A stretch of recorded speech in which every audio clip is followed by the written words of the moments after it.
Hello guys, welcome back in market मॉक्स।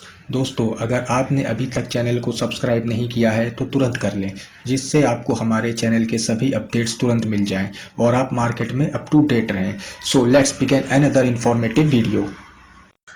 दोस्तों, आज का डेटा आ चुका है तो चलिए चेक करते हैं फ्राइडे को मार्केट में क्या हो सकता है। सबसे पहले बात करते हैं हम लोग इंडेक्स फ्यूचर की। तो देखिए, क्लाइंट ने पहले 63441 लॉन्ग किया था, अब इसने 60312 लॉन्ग कर रखा है।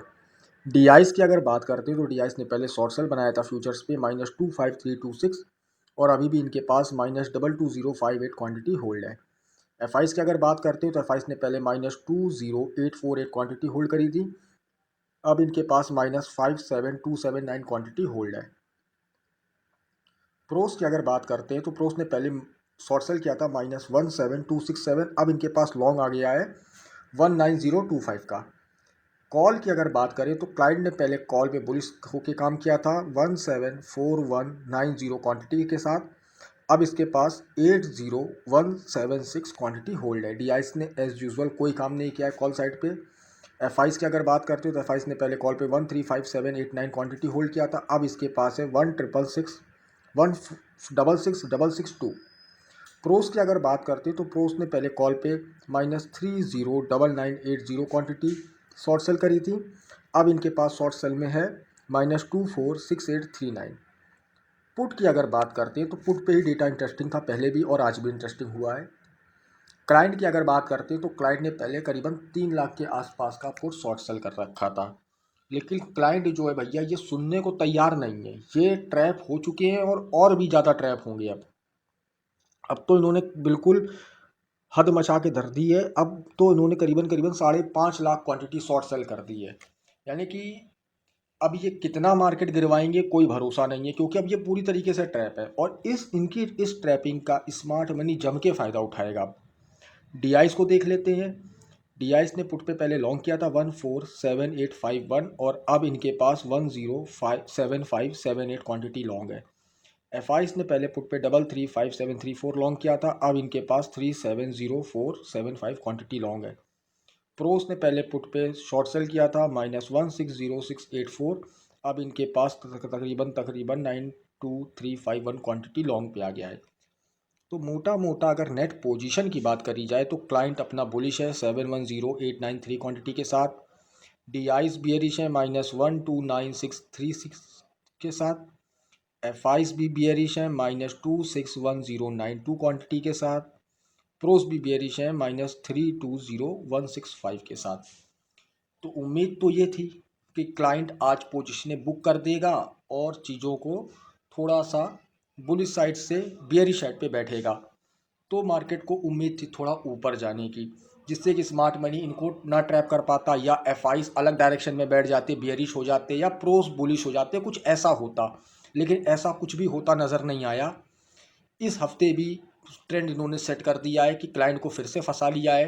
क्लाइंट को लग रहा है कि भाई मार्केट इतना गिर गया, जैसे हम सब क्लाइंट ही हैं, तो हम हमारी सोच क्या होती है कि मार्केट यार इतना गिर गया है, अब और कितना गिरेगा, अब चलो कॉल बाय कर लेते हैं, है ना।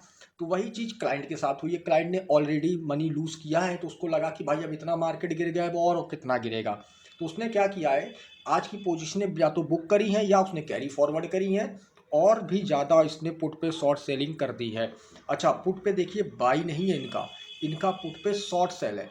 अगर मार्केट गिरा तो उनके कपड़े तक उतर जाएंगे, ये बचने नहीं है।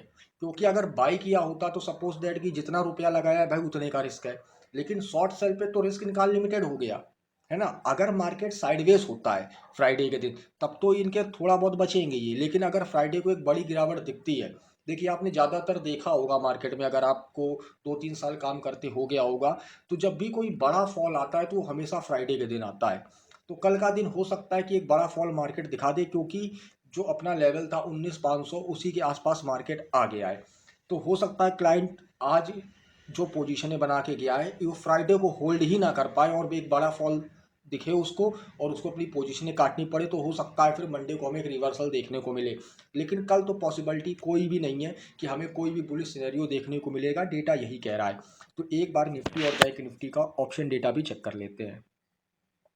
सबसे पहले बात करते हैं निफ्टी की। देखिए 19,500 अपना एट द मनी आ गया है, ये अपना इन द मनी का डेटा है। देखिए डेटा कितना ख़राब हो चुका है। अब इंटरप्रिटेशन देखिए, एक एक स्ट्राइक प्राइस पे कॉल साइड पे आपको शॉर्ट बिल्डअप होता दिख रहा है, और पुट साइड पे देखिए भर भर के माल खरीदा गया है, लॉन्ग बिल्डअप हो गया, एक भी स्ट्राइक प्राइस बच नहीं रही है।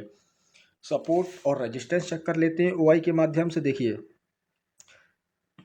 सबसे बड़ा जो ओआई निकल के आ रहा है पास का 431,550, यानी कि 19,600 अपना हो गया R1। ये पहला रेजिस्टेंस है। सपोर्ट मैंने जैसे कि आपको बताया ही था पहले, 48,22,550, 19,500 ही सपोर्ट है। अगर फ्राइडे के दिन कुछ भी ऊपर नीचे होता है 19,500 के, तो 19,500 अगर ब्रेक होता है, अगर गैप डाउन ओपनिंग हो जाती है, तब तो ट्रेड करने से थोड़ा बचना, क्योंकि फिर रिवर्सल के भी चांसेस हैं, क्योंकि 19,500 एक बहुत अच्छा सपोर्ट है, एक साइकोलॉजिकल लेवल भी है। तो 19,500 अगर मार्केट खुलने के बाद थोड़ी देर सस्टेन करता है और उसके बाद टूटता है, तब तो शॉर्ट सेल पोजीशन ली जाती है। लेकिन अब पता चला कि गैप डाउन ही हो गया है ना, market 50-60 point gap down open हो रहा है, तो एक बार वो 19,500 को रिटेस्ट करने आएगा। और जब एक बार 19,500 को रिटेस्ट करके फिर 19,500 को ब्रेक करेगा, तब आपको शॉर्ट सेल पोजीशन लेना है। लॉन्ग पोजीशन को बिल्कुल दिमाग से निकाल देना है। अगर कल मार्केट 1% 2% ऊपर भी चला जाता है, तो भी आपको लॉन्ग पोजीशन अवॉइड ही करनी है, क्योंकि हमें ट्रेड डाटा के हिसाब से ही करना है, तभी हमें सक्सेस प्राप्त होगी। अब बैंक निफ्टी को चेक कर लेते हैं एक बार। देखिए 44,300 एट द मनी चल रहा है, ये अपना इन द मनी का डेटा है। सेम जैसे निफ्टी पे हुआ है, सेम वही चीज़ बैंक निफ्टी पे भी देखने को मिलती है। एक एक इंटरप्रिटेशन कॉल साइड पे शॉर्ट बिल्डअप हो गया है, और एक एक स्ट्राइक प्राइस पे पुट की तरफ लॉन्ग बिल्डअप है, यानी कि भर भर के पुट खरीदे गए हैं और कॉल को भर भर के बेचा गया है। ओआई के माध्यम से चेक कर लेते हैं सपोर्ट एंड रेजिस्टेंस। देखिए R1 निकल के क्या आ रहा है, 1762,710, तो यानी कि R1 अपना हो गया 44,500। और सपोर्ट की अगर बात करते हैं तो सपोर्ट अपना ये है 10,35015, यानी कि 44,000। तो 500 पॉइंट की बैंक निफ्टी में रेंज निकल के आ रही है। तो निफ्टी से अच्छा आप बैंक निफ्टी में शॉर्ट सेल करें। मैं ऐसा क्यों कह रहा हूँ, क्योंकि निफ्टी जो है वो 19,500 के साइकोलॉजिकल लेवल के आसपास क्लोज हुआ है, लेकिन जो बैंक निफ्टी है ये ऐसे किसी भी साइकोलॉजिकल लेवल के पास नहीं है। तो हो सकता है बैंक निफ्टी 44,000 के पास जल्दी पहुंच जाए, लेकिन निफ्टी होल्ड करता हुआ दिख सकता है, ये भी सिनेरियो है। तो आपको क्या करना है, बैंक निफ्टी पे ट्रेड करना है शॉर्ट सेल के साथ। लॉन्ग पोजीशन बिल्कुल अवॉइड कर देनी है। अगर मार्केट आपको जाता हुआ ऊपर दिखता भी है, तो आपको बैठना है, इंतज़ार करना है, लेकिन लॉन्ग पोजीशन नहीं लेनी है, वरना आप फिर से ट्रैप हो गए, जैसे कई लोग आज ट्रैप हुए थे। मॉर्निंग में गैप अप भी हुआ था आज, और मैंने पिछली वीडियो में भी बताया था सस्टेन नहीं करेगा, डेटा जो है वो बेयरिश है। बुलिशनेस मार्केट थोड़ा बहुत दिखाएगा, लेकिन आखिरी में मार्केट को गिरना ही है। तो वही हुआ, 1% निफ्टी गिर गया था जब हम लोगों ने 3 बजे के आसपास अपडेट दिया था।